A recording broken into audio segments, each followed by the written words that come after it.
Hey everybody, Justin Phillips here with Remax Professionals. As promised, I wanted to do this video for you guys. More than likely, you've gotten your real property valuations. There's some things you need to know about them. There's some options that you have. Kind of wanted to go over those with you guys, and I'm going to switch this to my screen share here in a minute so that I can walk you through the process on doing that appeal. But first, the thing that you guys need to know is that these are based on a data range from July 1st, 2020 to June 30th, 2022. At least that's what Jefferson County, where I live, says. And so your county may be a little bit different. Also, your time period to file the appeal may be a little bit different if you're not in Jeffco. Like if you're in Denver, I think they're June 1st. Jefferson County is June 8th of this year, and they said, the sooner that you can file the appeal, the better chances you have of getting it taken care of. Now, one thing to think of when you're thinking about filing this appeal is that prices have gone up. It's kind of a good problem to have. Equity has gone up. More than likely, you have a lot of equity in your house now. They're saying that I think the average price in Denver County has gone up, or the valuation has gone up over the last couple of years, 35%. So it's a good problem to have, but nobody wants to pay taxes. So taxes are going to go up, but this is just a valuation saying that your property value has gone up. So if you don't agree with the number that they have, like I don't, they're saying our old value was about 165 grand less than the new value, which I don't think is possible. Like we may have been able to sell our house for that in 2021 during, just after COVID, when prices just kind of skyrocketed here in Colorado. Things were flying off the shelf, going tens to $100,000 over asking. It was bananas. So that has happened, but what I wanted to show you guys is I don't think that this value that they have on here is correct. So I'm going to walk you through the process on how to appeal. It is not an easy process by any means, but it shouldn't take you that long. They do only want 3 properties that you are basing your appeal on. So you want to make sure you found the 3 best ones, and I've got some tips and tricks for that. As a realtor, I'm happy to help you guys find those 3 properties. I've got the numbers figured out as far as, like, today is May 9th. Is that right? Yeah, May 9th.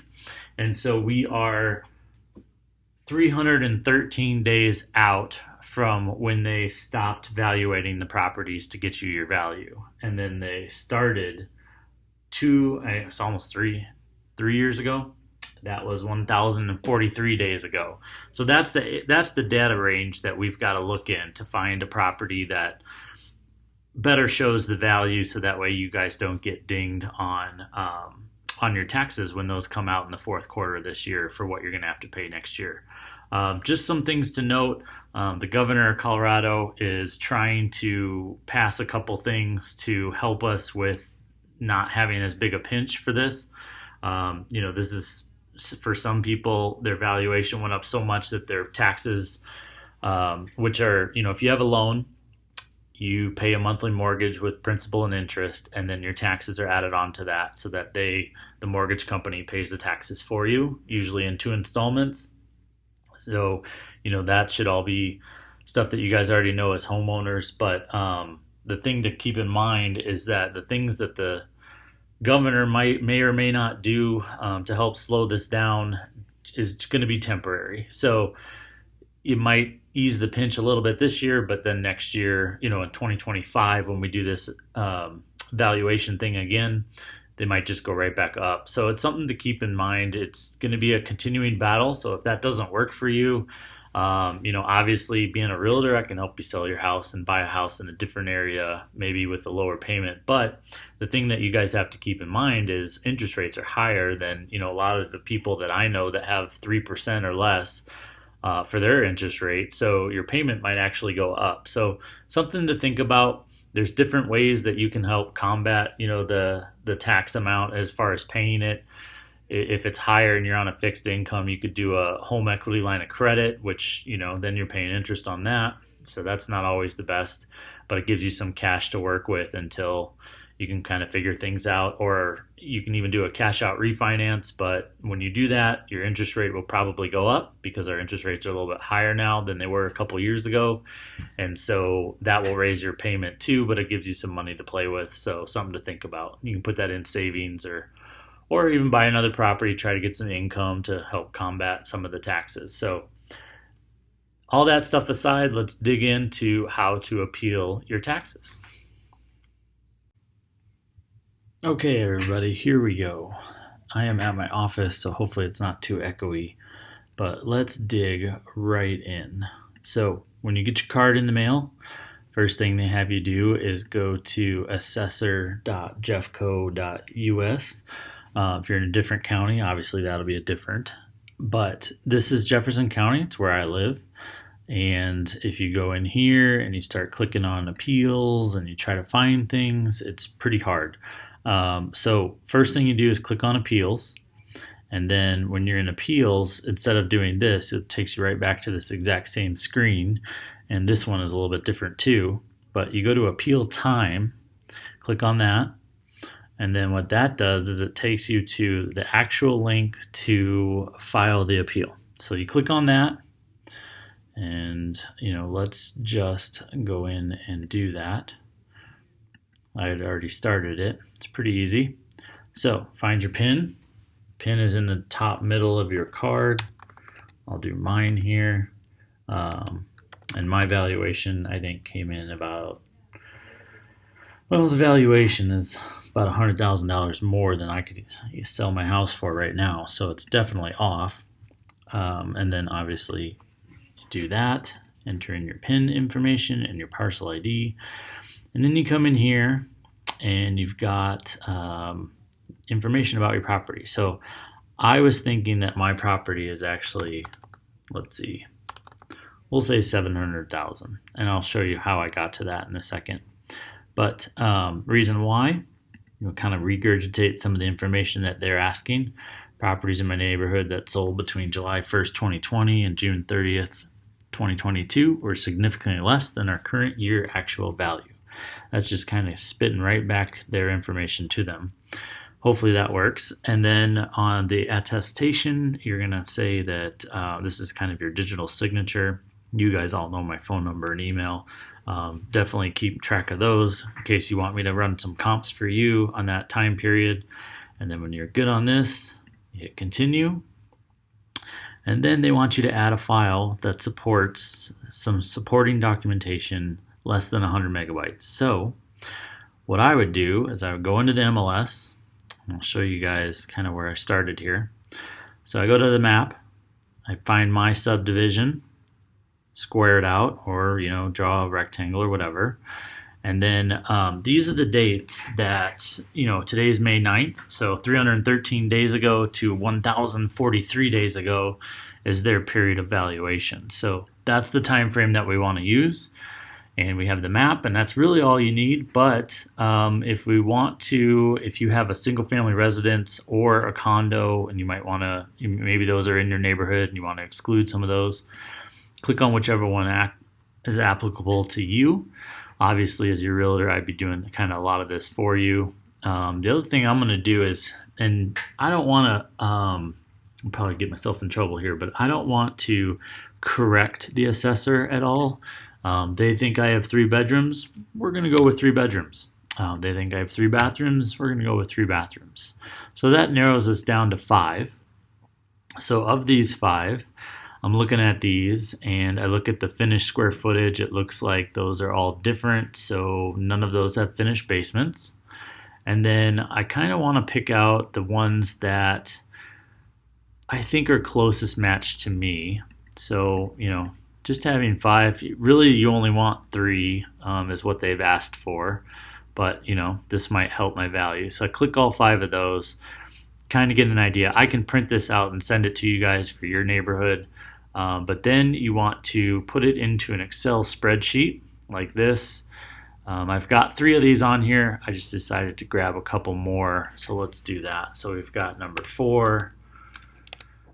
It is 11622 West. Oh, I guess we're gonna. So I got this spreadsheet example from a gentleman in a neighbor of mine who used this back in 2021 when the last valuation came out, and he thought it was off. And he used this, and it wasn't off by very much, but he was able to appeal it and get that approved lower value. So definitely want to kind of use what works. I don't want to reinvent the wheel. So if I could type and talk at the same time, that'd be fantastic. So 11622, we're up here. We're looking at 2496 square feet. Basement's finished, no. The sales price for that one was $650.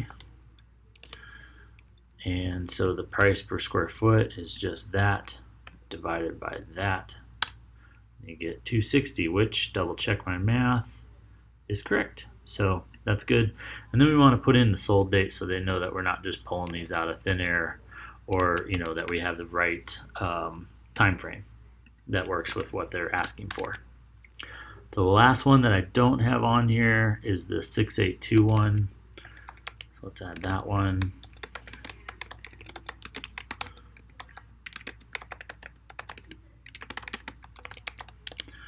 And then that one has 2160 square feet, so actually quite a bit smaller than our house, but that's okay. And that one sold for $610. So the square footage should be 282. That is correct. It sold 1124.20. All of these are within the range. The average price is about $275. So if I take my square footage, which is a little bit bigger, but matches their beds and baths that they said, and apply $275, we get $786, which is at least $100,000. It's $100,000 less than what they think our house is worth, and that's probably about similar to what it would sell for. It's definitely an increase. We did go up in value, as properties do here in Colorado. So that would be my supporting documentation, if you will. So what I would do is make a PDF of this. Maybe. We'll just go here, make a PDF, save as PDF, print. We'll put it on the desktop, call it my last name so it's easy to find. It looked like it grabbed 2 pages worth. That seems kind of silly. So let's do this. I don't know if you're familiar with Excel. It can be kind of finicky, but now let's try that again and get it to fit on one sheet. We might as well do landscape so it's nice and big for them. And now we'll print it to a PDF so it's on one sheet. That makes way more sense. We'll overwrite the old one. Ta-da! So now, back in the appeal process, we're going to add that file. Let's see, that is on my desktop. Property Valuation, Phillips, PDF, open, start upload, because apparently they want one more button. Continue, my full name. We will create an electronic signature, whatever the heck that means, sure, and done. That's all you have to do. So print a copy of this page. Let's do that. So we downloaded that. Make sure you have that in your files, and that should be it. Doing so, let me switch back to getting off my screen here. So there you have it. It's funny, while I was making that video, I already got a call from somebody who hasn't even watched this video yet that definitely wants to do this. I think it's pretty simple. If you have any questions, like the gentleman that just called me, you know who you are, but he had a question about the senior exemption, and that's something I'm not quite familiar with. I don't want to screw up the exemption that you already have, so I would definitely call the number, and for Jeffco, it's written on here like 303-271-8600 for assistance. That way you can kind of find out, say, hey, this valuation's wrong. I'd like to dispute it or appeal it. Does that mess up my senior exemption? Just ask them the question if you can get through. If not, let me know. I'll try to call them and ask them for you. So that's it. It's pretty simple. Hopefully that works. And if you guys have any other questions, obviously reach out to me, the number below, or shoot me an email with your address. I will make sure that I send you that little spreadsheet so you can attach that and be good to go. So that's all there is to it. Hopefully you guys get your values appealed if you need to, and we're all in a better place to get taxes back under control.